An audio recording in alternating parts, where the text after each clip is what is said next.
Bonjour à tous, toute l'actualité de la semaine, c'est dans le magazine de la cuisine et ça commence maintenant. Vous avez peut-être suivi le parcours de Brice Morvan à la télé. Eh bien, bonne nouvelle, le jeune chef vient d'ouvrir un comptoir dans un endroit inattendu, une rencontre qui l'est tout autant. Faire le tour du monde des cuisines, c'est possible grâce à notre sélection de livres commentés par nos 3 experts pour vous cette semaine. Et bien évidemment, nous retrouverons votre Régis pour le shopping de la semaine. Mais pour commencer, nous nous sommes intéressés à un sujet qui fait débat, notre consommation de viande. Est-elle mauvaise pour la santé? Plusieurs experts se sont penchés sur la question. D'un côté, on parle de risques pour l'organisme, de l'autre, on entend qu'on doit continuer d'en manger. Alors qu'en est-il vraiment? Doit-on tous devenir végétariens? Nous sommes allés faire le point pour vous.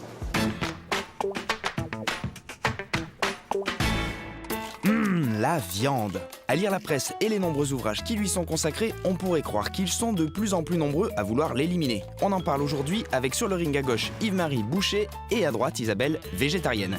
Rencontre arbitrée par le nutritionniste Dr Serog. Première bonne raison de consommer de la viande, c'est que ça va apporter des protéines, des choses qu'on ne trouve pas ailleurs. Donc la viande, c'est important pour ça. Attaque claire et directe d'Yves-Marie. Isabelle, peut-on se passer de viande? Oui, on peut se passer de viande, bien sûr. C'est même intéressant puisqu'on va manger à la place des aliments riches en protéines végétales. Et ça, ce qui est intéressant au niveau nutritionnel, c'est que c'est également riche en glucides complexes. Ouais, réponse complexe d'Isabelle, que dit l'arbitre? Si on voulait se passer de viande, alors les protéines, vous allez me dire, vous allez trouver d'autres protéines animales, vous allez prendre des œufs, bon. Et si vous voulez du fer, alors là, vous serez déjà bien embêté. Parce qu'il y a aussi une question d'absorption, hein. Le fer de la viande est particulièrement bien absorbé, bon.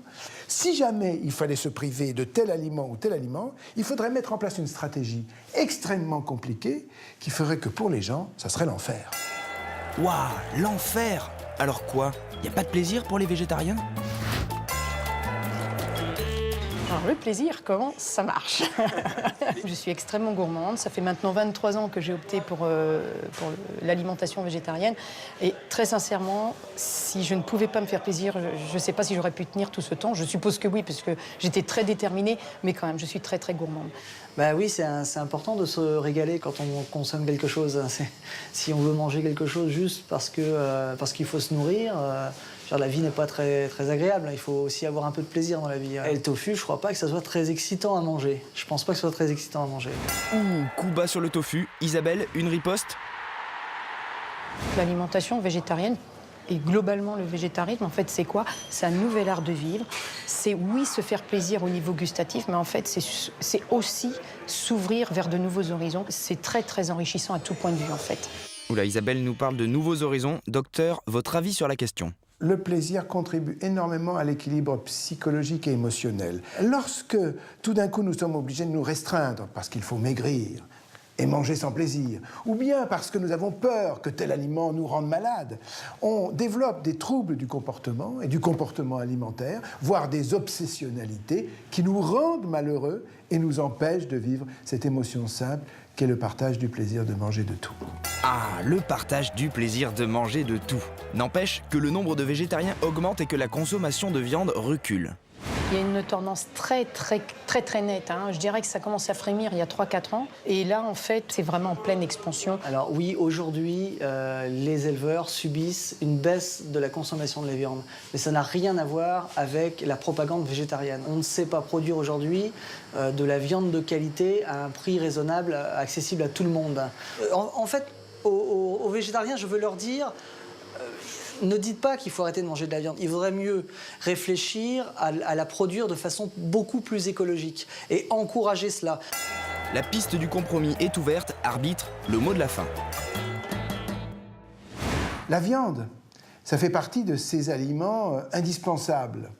Ça ne veut pas dire qu'il faut en manger tous les jours. Chaque aliment dont nous disposons, en fait, participe à cette espèce de variété. C'est la raison pour laquelle supprimer la viande, c'est complètement idiot. Ne manger que de la viande, c'est complètement stupide.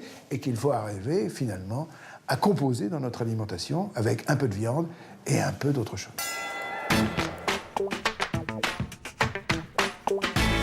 Révélé par l'émission Top Chef en 2010, Brice Morvan n'a pas exactement eu la même ambition que ses camarades de jeu. Alors certes, il a voulu avoir un restaurant, mais c'est un comptoir qu'il a installé au beau milieu d'un marché couvert de la capitale. C'est plutôt une bonne idée, je vous propose d'aller le rencontrer.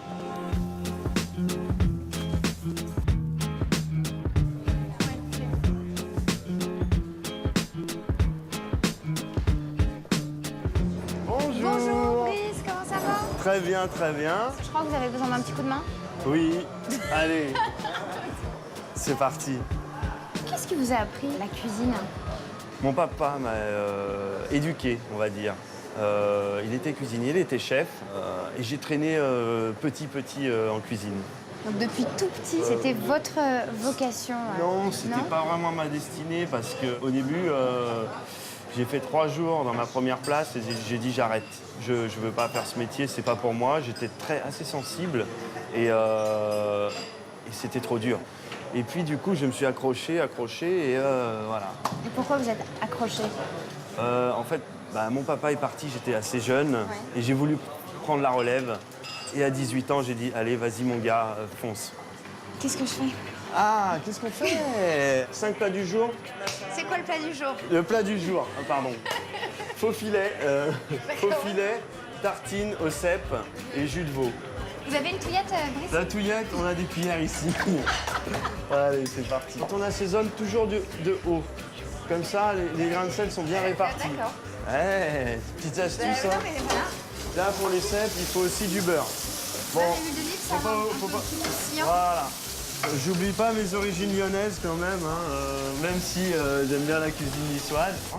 C'est quoi votre premier souvenir de cuisine? Ah, mon premier grand souvenir de Ouais. cuisine, c'est mon premier jour au Negresco.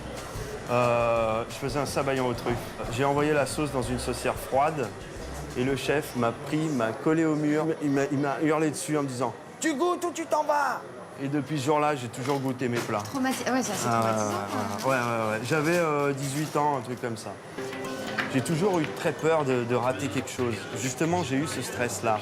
Et finalement, il ne faut pas l'avoir parce que ça nous bloque et on n'arrive à rien. Ça va? Ouais, c'est parfait. Je veux dire, si c'est pas bien, Vous avez fait ça toute votre vie. Non, hein. pas du tout. Donc, on va mettre un peu de sauce verte. Voilà. Je vous annonce 4 plats du jour saignants. 4 plats du jour, saignant. Brice, Oui, je peux rester ici? bien sûr. Bon bah voilà, j'ai trouvé un nouveau boulot. Envie d'ailleurs, de saveurs exotiques, de recettes atypiques, nos 3 experts sont là pour vous guider avec 3 nouveaux ouvrages.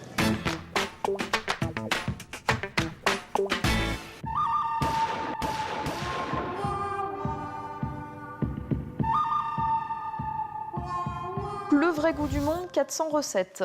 Donc vous allez avoir des recettes du Mali, de l'Espagne, de l'Italie, de la Grèce, du Japon et du Liban. C'est rare quand même de trouver quelqu'un qui aime autant la cuisine japonaise que la cuisine marocaine. Le concept est assez original. La seule chose, c'est que le format n'est pas l'idéal pour travailler en cuisine. Finalement, un livre de cuisine, ça sert peut-être pas toujours à faire des recettes, mais s'il vous donne envie de manger, d'explorer des mondes nouveaux, en ça peut être satisfaisant. Et en plus, c'est un bel objet à mettre dans sa bibliothèque.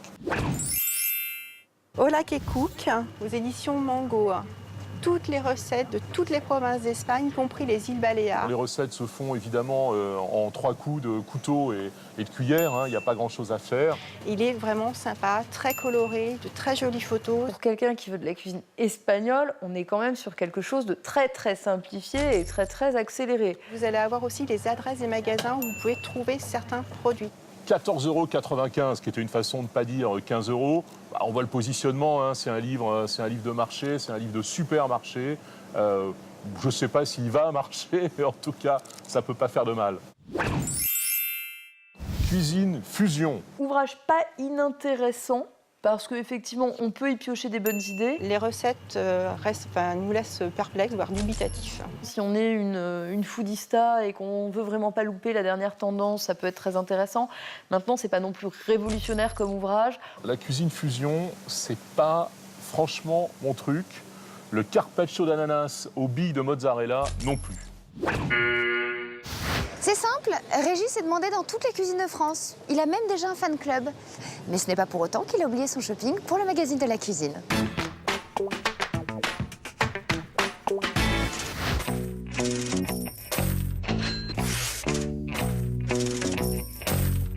Je suis très heureux de vous présenter aujourd'hui les Twin Ones.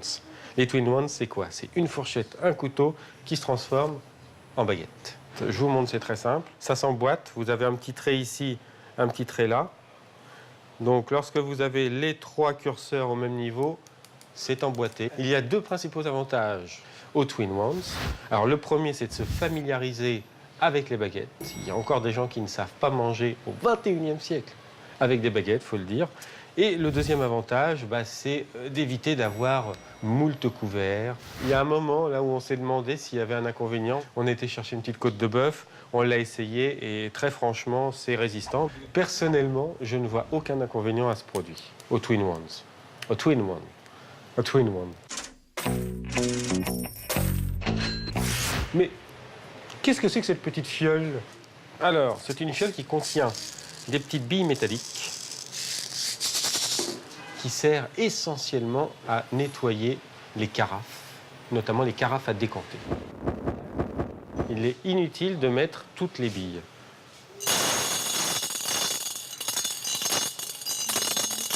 Et là, d'un mouvement lent et circulaire, je commence le nettoyage. Grâce à ces petites billes, plus de calcaire, plus de dépôt tannique. C'est là le principal avantage. L'inconvénient, c'est justement de pouvoir remettre les petites billes dans cette fiole. Vous voyez? Et là, c'est compliqué. Donc vous comprendrez que c'est vraiment le principal inconvénient de ce produit. Laissez-moi vous présenter cette salade. Je plaisante. C'est le couteau à salade que je vais vous présenter, chers amis. Alors, on connaît tous l'histoire de la salade qui noircit très vite parce qu'on la coupe avec un couteau en métal. Alors, il y a des petits malins qui ont fait un couteau à salade en plastique qui coupe quand même très fort et que ça coupe la salade d'une manière franche et régulière. Le petit plus de ce produit, c'est que la salade noircit moins vite étant donné qu'on la coupe avec un couteau en plastique. L'inconvénient, c'est que c'est un gros couteau qui va encore prendre de la place dans votre cuisine. A-t-on vraiment besoin d'un couteau de plus dans sa cuisine? La question reste en suspens. À la semaine prochaine. Une dernière info avant de se quitter, le géant du web Google vient de mettre un pied dans la gastronomie. Et oui, la firme américaine vient de racheter le célèbre guide gastronomique Zagat, tiré à plus de 500 000 exemplaires. C'est le livre le plus vendu à New York. Montant de l'opération, 125 millions de dollars. Voilà, on se retrouve la semaine prochaine. Mais d'ici là, n'oubliez pas, mangez, souriez et puis surtout, cuisinez. Action! Toute l'actualité de la semaine, c'est dans le magazine. Le principal avantage de ce couteau, c'est que ça fait des morceaux de salade tellement gros qu'ils ne restent pas collés dans les dents.